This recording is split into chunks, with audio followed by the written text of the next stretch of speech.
వాళ్ళు పడమరికి పరమడుకున్నోళ్ళు తూర్పుకు తిరుగుతారు. తిరిగిన తర్వాత మల్లన్న దేవుడు ఆ ఎండి గవ్వలు చేతులు పట్టుకొని పూటొక్క దేవతలు నాది చేసి గవ్వలెత్తాడు. ఆ పందెం మల్లన్న దేవుడు గెలుతాడు. ఇట్లా దాని తర్వాత వేసిన ప్రతి ఒక్క పందెం మన మల్లన్న దేవుడే గెలుతాడు. పోగొట్టుకున్న సంపద అంతా వెనక్కి గెలుచుకుంటాడు. ఈ పోగొట్టుకున్న సంపదనే కాక ఇంకా వాళ్ళ రాజ్య దేశాలు వాళ్ళ సంపదను కూడా మొత్తం గెలుచుకుంటాడు. ఇక 7 బలిజరాజుల దగ్గర పెడదామంటే పందెంలు ఏముండయి.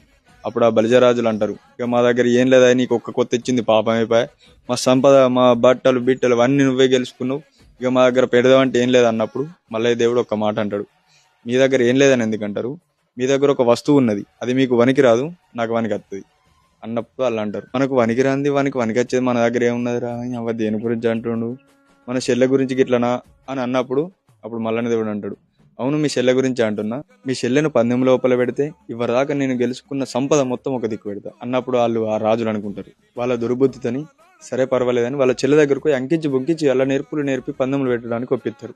వాళ్ళని చెల్లెని ఒక దిక్కు పందెంలు పెడితే మళ్ళీ దేవుడు గెలుచుకున్న సంపద తన దగ్గర సంపద అంతా ఒక దిక్కు పెడతాడు.